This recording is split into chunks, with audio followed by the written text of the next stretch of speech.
kubakolako.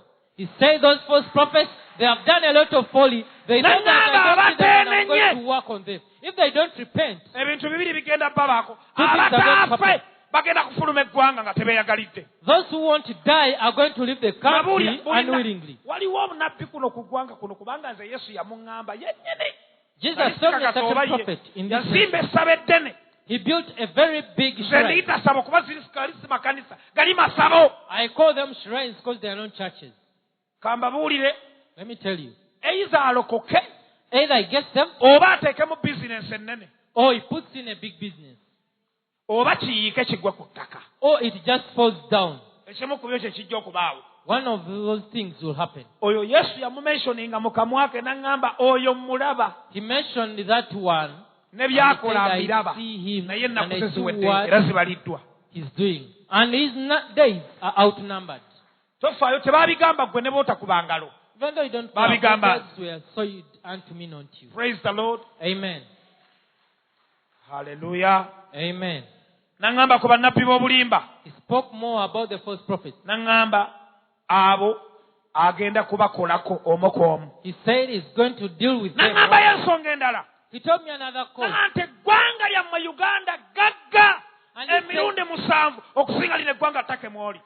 Your nation, Uganda, is wealthy 7 times more than the nation where you are. And he said, but the greedy people have made your nation poor. Jesus told me that word. And he said that I'm going to work on those greedy people and they are going to leave your nation and they go with nothing. And he said, I'm going to deal with those greedy people. Listen to this word. And he said, do you admire any city in this world? And I said, I admire a city like New York or Dubai. And he said, pray for Uganda, that it can have cities more than those ones you admire. Even my work was to pray. Praise the Lord. Amen. Bannange pulaani Yesu y'alina ku Uganda sigirabanga. Uganda yeggwanga lyokka erigenda okusooka okuzimbibwa nga lizimbiddwa ku Katonda mwennyini. Ebibuga byonna bye mulaba Lucifer ye yabizimba. All the cities you see Lucifer build them, but Uganda is going to be built. Ebibuga byonna bye mulaba mu nsi Lucifer ye yabizimba. All the cities you see Lucifer built them. Uganda yegenda okusooka eggwanga erigenda okusooka okulaakulana nga lirimu Katonda yennyini nga yali ezimbidde. Uganda is going to first prosper when God himself has built it. Bino byenjogera bikyali mu bunnabbi tosobola bikkiriza. The words I'm speaking, they are still in prophecy. Era bikyali mu mwoyo. Accept. Naye bwebanga Yesu gwempeereza gwoweereza kwegayise bikkirize mukkiriza. The one you serve, you just believe. Hallelujah. Praise the Lord. Kama yebazibwe. Yebazibwe Katonda atajjulukuka. Praise be to the unchanging. Hallelujah. Praise the Lord. Kama yebazibwe. Mukama ffe yebazibwe. Amen. Yesu n'aŋŋamba ekigambo ekirala. Jesus told me another word. Bw'ogendanga mu kkanisa. And he said, if you dare go to a church. Kino yakigamba nze. He said this to me. Yaŋŋamba nti bantu mmwe. He said that you people. Mulekeraawo. Stop. Okulangira abaana bange obwenzi. To speak against my fellow children about kyenjogedde okitegedde? Fornication. Nange saakitegeera. Even I didn't understand it. Nanga mulekeraawo okulangira abaana bange ki? Obwenzi. Stop judging other people because of fornication and nangamba kubanga abo be mulangira obwenzi. Because those ones you speak up against, bazaalibwa mu kibi n'ekibi kye baayonka. They are born in sin. And nangamba mubasabire era mubabuulirire. And he said, pray for them and counsel them. Nangamba ngenda kunnyonnyola kye bayita omwenzi omutegeere. And he said, I'm going to tell you a fornicator or an adulterer who he is. Nangamba mu nsi muno temuli omuntu akyasinza obwenzi. And he said, the most adulterous person in this world. Number one w'abenzi, s'abenzi, n'abenzi. The number one adulterous person. Ye muntu ayagala ssente. Is the person who loves money. Praise the Lord. Kama yebazibwe. Kitegedde tewasobola kubaawo ngalo. I know you cannot clap for that. Ekyatuleese wano mu overnight Mukama nkolerera ekyamagero nfune ssente. Because everybody of us came here so that God can do a miracle to get money. okubikkulirwa essula ya 17. Revelation 17. Musajja yalaba sitaani ono tatuwadde na byawandiikibwa kati olwo kati yalabamu ki olwo. This man saw Satan, yet he has not given us scriptures. Then what did he see? Okubikkula essula 17 olunyiri olusooka. Revelation 17 verse 1. One of the 7 angels who had 7 bowls came and said to me, "Come and I will show you the punishment of the great prostitute who sits on many waters." Malayika omu n'abuuka n'ajja wende yali akutte ebibya n'aŋŋamba nti jangu nkulage omukazi asinga obwenzi oyo atuula ku mazzi. The one who sits on water. Ozi nabagambye omwoyo ogugaggawaza n'okuleeta tutumu baguyita batya? Queen of the sea. N'abakyala atuula mu mazzi. Ono gwenjogerako ye assistant Lucifer. I told you about the queen who is the assistant Lucifer. Who By the way, kye sibagambye. What I did Lucifer bwe yali abulayo ddakiika seconds nga 3 ajje. As Lucifer was remaining with Nasooka kulaba mukazi the n'aŋŋamba nze ndi mukazi nva mu mazzi. I first saw a naye lady nina omugenyi gwe nkuleetedde kamukwanjulire ye n'avaawo oli n'ayingirawo mu seconds nga 3. I first saw a woman who said, "I've gotten for you a visitor. Let me leave," and he comes. Era She's the ono one. yakozesa abaselebrity bonna be mulaba mu nsi. She's the one who uses all the Yabawa celebrities ettutumu, yabawa in the ne world. ssente. He gives them fame and wealth. Era yakozesa bannabbi b'obulimba. And Y'ono he's the one who nabbi uses w'obulimba the false omulamwa prophets. gwe ssente tewali kirala. Tayagalangako wone, tayagalangako obulamu bw'obutereere. Akuloga bulozi gwe n'okwata ssente n'omuwa gwe n'obonaabona. The cause of the false prophet is Ye just kyayagala money. He ssente bewitches you n'atutuma. and you give him money. Kye You get saabagambye. fame.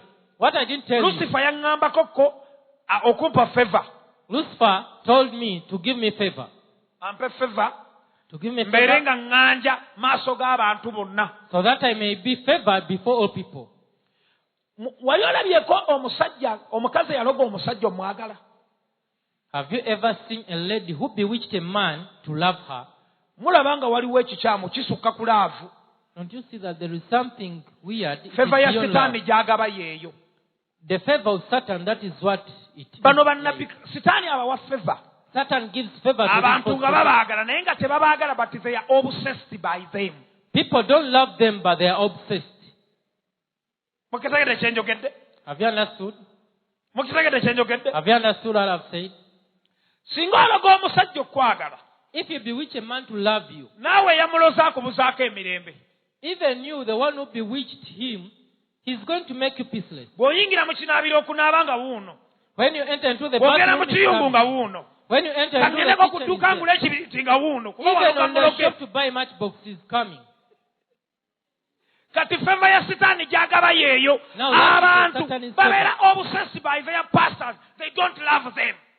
Abantu baba bakwatiddwa basumba baabwe naye si lwakuba nti babaagala. Praise the Lord. Amen. Hallelujah. Amen. Kakati ab'emikwano Yesu n'aŋŋamba Now friends, Jesus told me omuntu asinga obwenzi ye muntu ayagala ssente. the most adulterous person is the one who loves money. Ekyawandiikibwa kino kyogera ku mukazi ono n'abakyala omwenzi atula ku mazzi. This verse speaks about the queen who sits on the Nsomera money okkirire water. wansi. Olwokubiri, bakabaka b'ensi gwe baayenda naye, bakabaka b'ensi gwe baayenda naye n'abo abatuula ku nsi ne batamira omwenge n'abo bonna abatuula ku nsi baatamirira omwenge gw'obwenzi bwe. Mwekamba buulire nga bwe tuli wano kasita njogera ku ssente bwe. Let me tell you, when I speak about money like Buli this, muntu ng'adduka we yateresa ezize. everyone runs where he has kept his. Si weewaawo. Isn't it there? Era atalinaamu talina gy'adduse. If Mutima you- gumuli wamu. If you don't have any money, your heart is certain. Where Kati you waliwo are. ali wano mu overnight omutima tegumuteddaga nti oba akaji kange banaakamenya ssente zange ne bazitwala. Tagamba ngoye ssente. Someone is here not settled, say maybe they break my door and they steal Ssente my money. mwoyo ogutamiiza. Money is a spirit which can Era make njagala someone drunk. mbabuulire okwagala ssente bwenzi obuwedde emirimu. Loving money is real adultery. Ndi wano okubategeeza malaaya Yes. si mwenzi. A prostitute is not adulterous. Malaaya si mwenzi. A prostitute is not Malaaya ayagala adulterous. ssente. A prostitute wants money. Gwe baba oyagala okukakasa nti si mwenzi. If you want to, Mugambe nga bya bwereere. just tell her that it is for free, no payment. golaba oba anakkiriza. And you see whether she will accept. Ayenda tayendera ssente, ayendera bwereere. The first person just does it for free, not for money. Mukitegedde kyenjogedde ekiro kyali. Are you understanding it? Omwenzi mumutegedde? Have you understand? Bano abasumba bonna be mulaba abavudde ku mulamwa ssente yeereese obuzibu. The pastors who have drifted away from Yesu truth, it is yaŋŋamba money. abasumba e Uganda omululu gubatta. And he said all the pastors in Uganda, they are full of greed. Era naŋŋamba And he said, ngenda kuyimusaayo ejje ly'abasumba abatalina mululu. I'm Ekyo going to raise yakiŋŋamba. up an Naŋŋamba army of bw'olinyanga pastors mu without kkanisa basabire ngenda kubeerondera nze era ngenda kikola. if you enter church, pray for them because I'm going to choose them. Olaba Lucifer yeewana naŋŋamba nti kyenkana ebitundu 8 abasumba bali mu Uganda babe. Lucifer boasted and said nearly 80% of the pastors in Ekyo nno Uganda. kyantiisa. That one terrified me. Mukamba buulire Yesu ayina abasumba be yambikkulira. Let me tell you, Jesus revealed to me certain pastors. Bw'obatunuulira ebweru tebaliiko kyakunenyezebwa. If you look at them outside, they don't Naye have Katonda any blemish. bw'akubikkulira obulamu bwabwe otya. But if Jesus reveals their life unto you, Kamba you weeko can kujuliza feel. olunaku olumu. Let me give you a testimony. One day, Ku Facebook nendaba omusumba omu nga mumanyi I was on ate nga Facebook. mukwano gwange. I was on Facebook and I Si said mukwano something gwange like- nnyo naye era bwe twesanga twemanyi. not my close friend, but we can greet each other when we find each other. N'apostinga ebintu ku Facebook nga birungi. He posted good things on Facebook. Ne binkwatako ne mbyegomba. And they touched me and I admired them. Bantudde mu ntebe bwe nti ne mba ng'avaawo katono. As I was seated in the chair as I was leaving, Omuntu n'aŋŋamba nti naye Emma olituusaawo okwegomba. someone told me that, Emma, when Obadde you mukimanyi nti okwegomba stop kibi kyennyini admiring, kitwala mu geyeena. do you know that admiring is an evil sin which can take to hell? Okwegomba kibi kitwala mu geyeena. Admiring is a sin taking you to hell. N'aŋŋamba lwaki weegomba? Why do you admire a lot? N'aŋŋamba olwo gwe weegomba omutemu mumanyi. Do you understand him? N'aŋŋamba kammukulage. Let me show him to you. N'anzijawo. And he took me out N'antwala mu nnyumba ye. and took me into his house. N'aŋŋamba ekisenge kino okiraba? And he Bino said, byenjogera nga mbiraba nga ninga ali ku TV. Do you see this room? N'aŋŋamba ekisenge ekyo okiraba? Do you see this room? N'aŋŋamba ekyo ekisenge tekiggulwa.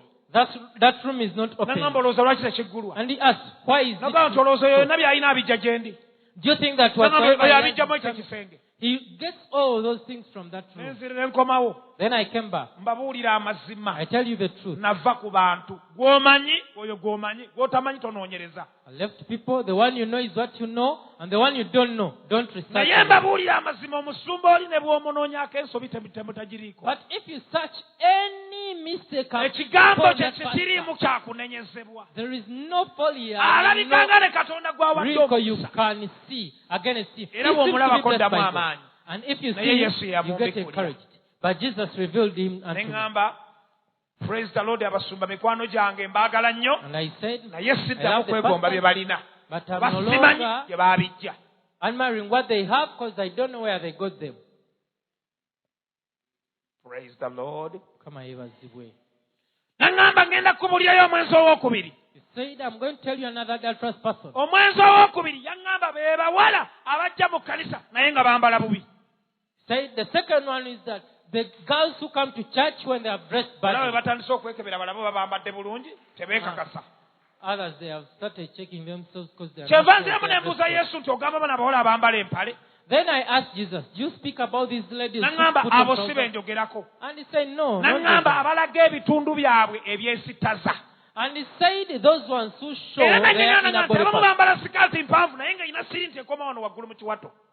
Some of them put on long sleeves, long Ne skirts, but with mubuuza long kati oli sleeves. bw'ayambala olugoye lwe aba ayenza atya. Now I ask, when someone has put on her clothes, then how is she Kyava adulterous? ŋŋamba nti omuwala omu ayambadde obubi. And he said, the one lady who was dressed badly, Abasajja 20 bamwakirako. 20 men lust over her. Ne bagenda bagula b'amalaya 20. And they go and buy 20 prostitutes. Omuwala omu n'aleetera abantu 4 okwenda nga ye teyeebaseeko wadde n'omu.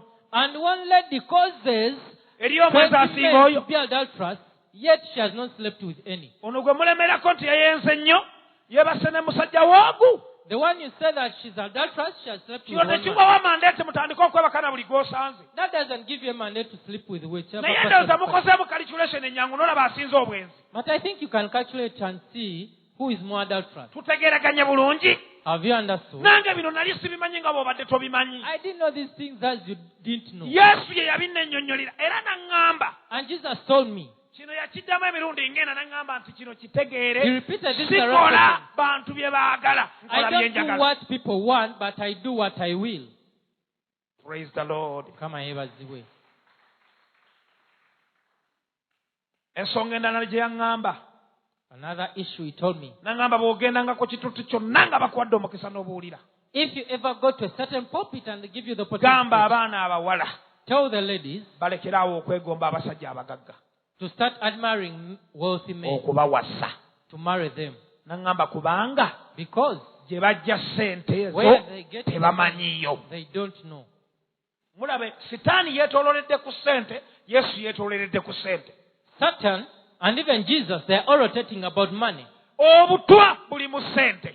Venom is in money. Omululu guli ku ssente. Greed is on money. Yesu yaŋŋamba ababbi b'ettaka. Jesus told me that the thieves of land, N'aŋŋamba ŋŋenda kukola babonyaabonyezza abantu bange ne babatwalako ettaka ŋŋenda bakolako. they have tortured my people, but I'm going to deal on them. Ogenda kubalaba bwe bafa ebikutuko. You're going to see how they are going to die mysteriously. Buli eyabba ettaka lizzeeyo mangu. Whoever stole land, you take it back.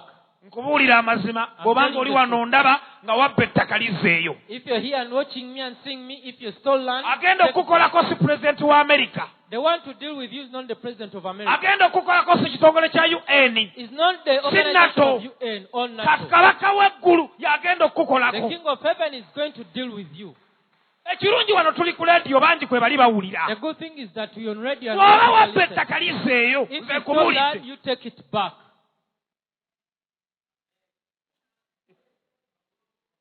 Lizzeeyo Take it back. ligenda kukulakira. It is going to cause problems unto you. Eyabba ettaka ligenda kukulakira. Whoever stole land, you take it back. Ojja kwebuuza kansa gy'avudde nga tomanyi. You'll wonder where the cancer is going to come Kubanga from. Lucifer yaŋŋamba. Because Lucifer told me, Tamala gazimbazimba ye ku kibi kwazimbira. he doesn't just build, Ako but he kawulidde. builds on sin. Tamala gakola ku kibi kwakolera. He works on the foundation of sin. Waliwo famire emu Yesu gye yandaga mu ggwanga wano. There is a certain family Jesus showed me in this nation. Famire eyo ngagga nnyo. This family is so wealthy. Yesu yaŋŋamba nti eyo famire tebamanyi naye nabaagala. Jesus told me that that family doesn't know me, but I love them. Naŋŋamba kubanga obugagga bwabwe tebuliimu bubbi. Because their wealth is Statement not ogiwulidde. attached. Bano to them. benjogerako si balokole. The people I'm speaking about are not born again. Ne Yesu yaŋŋamba mbaagala But kubanga Jesus obugagga said, "I love bwabwe them." tebuliimu bubbi. Because there is no theft in their wealth. Buli ekigenda mu maaso akiraba. Whatsoever is moving on is seeing it. Can you imagine? So olw'okikkiriza ekyo, Praise the Lord. Kama yeebazibwe. Munnange naŋŋamba He said, ŋŋambe abaana abawala mu kkanisa. let me tell the ladies in church, Mulekeraawo okwegomba abasajja abagagga. stop admiring wealthy men. Number 2. Mulekeraawo okwegomba okwagala okufubirwa abasajja abazungu. Stop Naŋŋamba kubanga admiring get temumanyi married to gye white bajja men. ssente. Because you don't know where they get married. Naŋŋamba nze ŋŋenda okukwata abaavu ababiri obbagatta kyenkola mba nkimanyi. He said for me to get Njagala to poor mbagagga people and wazze. join them, I know what I'm doing. Ntegeere nti nsobola okukwata abaavu babiri ne mbagaggawaza. That I can get to poor people, join them and make them Naye wealthy. ng'amazima amatuufu gali nti mwe abaagala abazungu bwavu bwe bubatawaanya. Truly speaking, you who love the white man, it is poverty disturbing you. Oyagala kutoloka bwavu ssente. You just want to escape Temubasanze mu poverty. kibuga muno ng'alina ekisajja kikadde bwe kiti myaka nga 120. Naye nga tali naye lwakubanga amwagala lwakuba akasente weekali. You find a girl with a very old man, not because she loves him, but because of money. Nga naye mu mutima akimanyi tamwagala. Even deep in her heart, she knows that she doesn't Naye love him, ng'ayagala ssente. but she loves money. Ab'emikwano obutwa olwaleero bwe tuli mu kulya obutumalawo bakiyita ssente. Friends, the venom we are eating these days is money. Ssente zireese obuzibu. Money has caused problems. Ate Lucifer azirina era azigaba. And Lucifer has it and he gives it out. Mukitegedde? Have you understood? Lucifer ssente azirina. Lucifer has the money. Azirina. He has it. Praise the Lord. Kama yeebazibwe. Yeebazibwe Katonda w'amaanyi amangi. Praise be to the power of Olwekyo God. abalokole ab'omulembe guno Therefore, born again of this generation, kambabuulire Let me tell bwe you, natuuka mu ggwanga muno when I reached in this nation, yesu alina mission gye yansindikako. Jesus sent me on a mission. Eno gye yansindika tewali bantu. Where he sent me, there were no people. Yansindika mu nsiko. He sent me in the bush. Yaŋŋamba genda mu kifo kifaanana bwe kiti. He told me that you go in such and such a place. Bw'onootuuka ku kyalo bwe kiti obuuze. If you reach on that village and you ask, bajja kukulagirirawo ojja kulabawo. they'll direct you and you reach there. Awo There. nina ensonga gye njagala ogenda okolerewo. There is a cause I want you to do there. Kubanga mmwe kambabuulire waliwo ebintu ebitasobola kuvaawo okutuusa ng'otuuse ku point of contact. There are certain things which cannot move away till you get to the point of contact. Bwe nagenda ku mission eyo When I went to that mission, waali wazibu it was hard. kubanga Yesu yaŋŋamba Because Jesus told me, ŋŋenda kusindika mu ggwanga Uganda. I'm going to send you to Uganda. Naye nina ebifo ebizibu bye ŋŋenda okusindikamu. But I'm going to send you to some Naye ne hard bw'olabangayo emisambwa But even though you see ne bw'obeera evil ng'ofaanana watya totyangayo kubanga Never ndi wamu fear. naawe. because I am with you. Naŋŋamba na buli kituuti kw'oliyimirira He told me that whichever puppet you nja ever kubeerangawo okunyweza ekigambo kyange. I'll Nze be nina there to obukakafu establish nga my waali. word. And I know that he's here. Ate ekyewuunyisa ne Lucifer waali awulira bye njogera. And even Lucifer hears what I'm speaking. Kubanga bino byakwekalakaasa. This is just about trials. Naye amanyi okukwatamuko Lucifer. But he knows how to hold Lucifer. Naŋŋamba wagenze era n'onkolako olugambo. Wabyogedde ebyama byange. You have gone and you've spoken out my secrets. Praise the Lord. Amen. Confidence gye nnina The confidence I have eri mu Yesu tewali walala. is in Jesus, not somewhere else. Mwe mwali mukitegedde nti Lucifer y'omu ku baweereza ba Kristo abagonva ate. Have you ever Obadde known mukimanyi? that Lucifer is one of the obedient Munnange servants talina of God? kyamugaana kukola n'akikola. Fe abalokole fe ab'emputtu. We, the born agains, are the ones who are big-headed. But Lucifer, Ate he nze does nkunyonyodde. what Yesu yaŋŋamba nze namusindise ewuwo. Christ told me that I'm Ate the naye one who sent najja him to come. n'ambuulira And he ebyama nga naye came. tamanyi lwaki abimbuulira. And he Kubanga told me yamaliza nga this, and ŋŋambye he didn't know why he sikwagala was ate saying. sirikwagalako. Because he told me that Olowooza I nti don't okuno love you and I okukugamba will nti never love you. wakubanga nkwagala nnyo. He told me that Sikwagala ate sirikwagala. I don't love you Mu and I nsi will never muno love you. In this world, n'ekyawandiika bwe twakisomye alina ready. obusungu ku mwana w'omuntu talina He's so- gwawa kintu bwala kubanga amwagala. he's so radiant upon the Son of Man, he doesn't give out Ekyawandiika anything bwe because he kitugambye. loves you. Praise the Lord. Kama yebaziwe. bwe yansindika ku mission eyo When he sent me to that mission, waali wazibu it was so hard. kubanga nagenda n'omwami oyo musumba ono I went with this man because he's a pastor. ye yanvuga mu motoka n'oli munnange gwe nabalaze bwe He drove me in the twatambula car and even the other oli colleague of ntambula mine. naye I moved with him kubanga ndi ku kiragiro yesu ye yaŋŋamba because I'm on a command Jesus told me ntambule naye lwa nsonga bbiri to move with him because of two reasons. kanzibabuulire esooka The first one, yaŋŋamba he told me, buli we nkusindika okugendawo wherever I send you to go, okkakasa nti bye nkugamba weebiri to ascertain that what era n'amaanyi I weegali and power is available. oli afuna obulumi nze sifuna Him gets the pain for me. I kubanga don't nze get the pain. yaŋŋamba Because he told me, bw'olifuna baakafaya if you get the backfire, kweyo gye nkusindise wherever I send you, ojja kuba tosobola kuyimirira ku kituuti kwogera bye nkugambye oyogere you'll not be able to n'olwekyo stand on the pulpit nkutaddeko to speak omuntu what I'm telling you. ye to yajja speak. okukifunangamu I'll put a person unto you, for him he will be getting the backfire. oyo gwe mbalaze oyo The one I've showed you. era bwe twagenda ku misoni e Masaka gye twagenda And when we went on the mission in Masaka where I went, yamala ennaku nnya ng'ali wansi nga tasobola nawadde okwavula he spent 4 days down when he could not even crawl. ate nga yali mulamu Yet he was alive.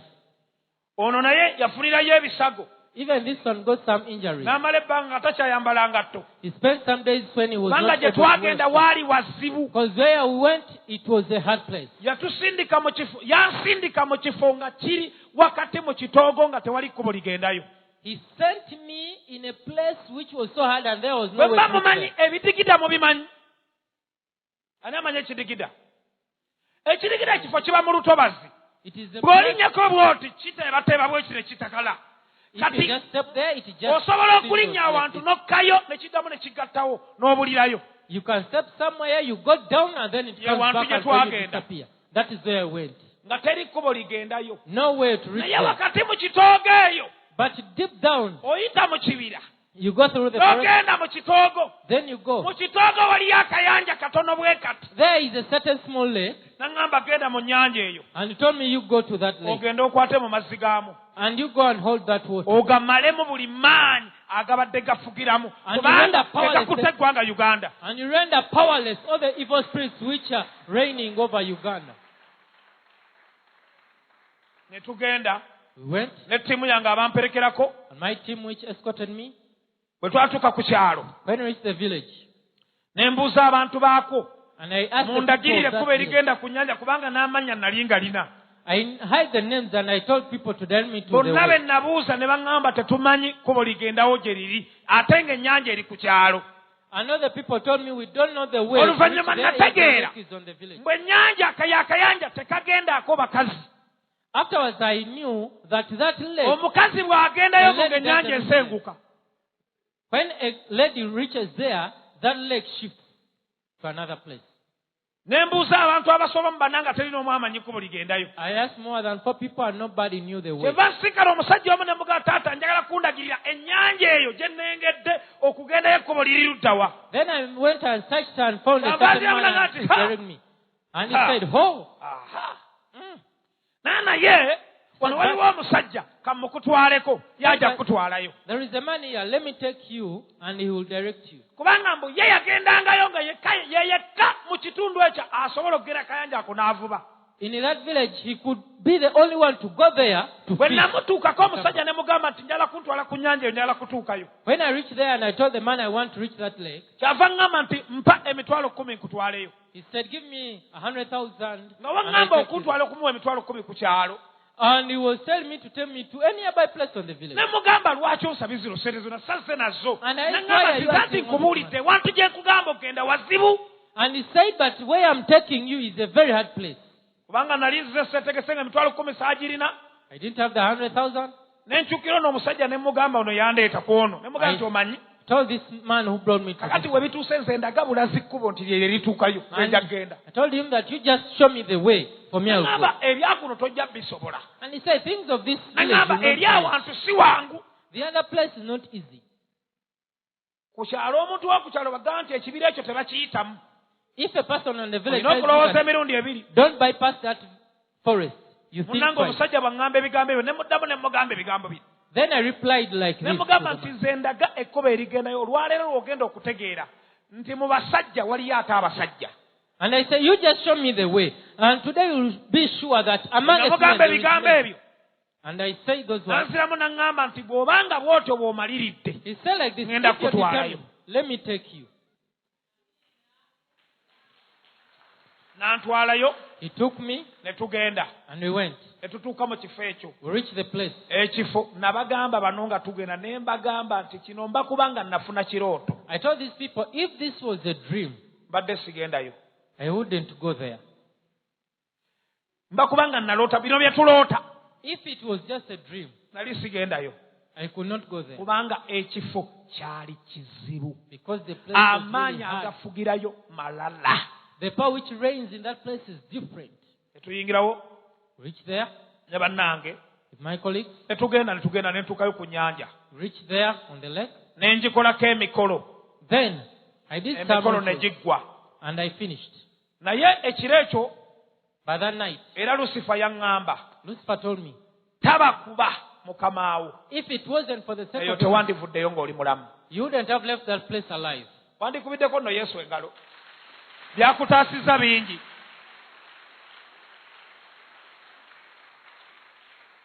ab'emikwano ne tuvaayo We left the place. bwe navaayo When I left, yesu n'aŋŋamba nti onkoledde omulimu mulungi Jesus said that you've done for me a good job.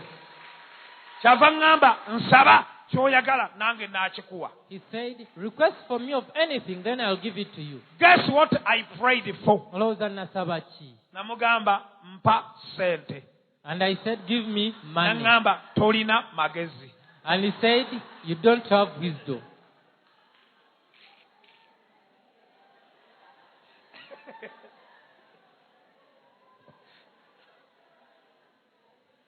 mulabye sente bwe zireesa akatyabaga Have you seen how money has sente caused danger? buseeta akatyabaga Have you seen how money has caused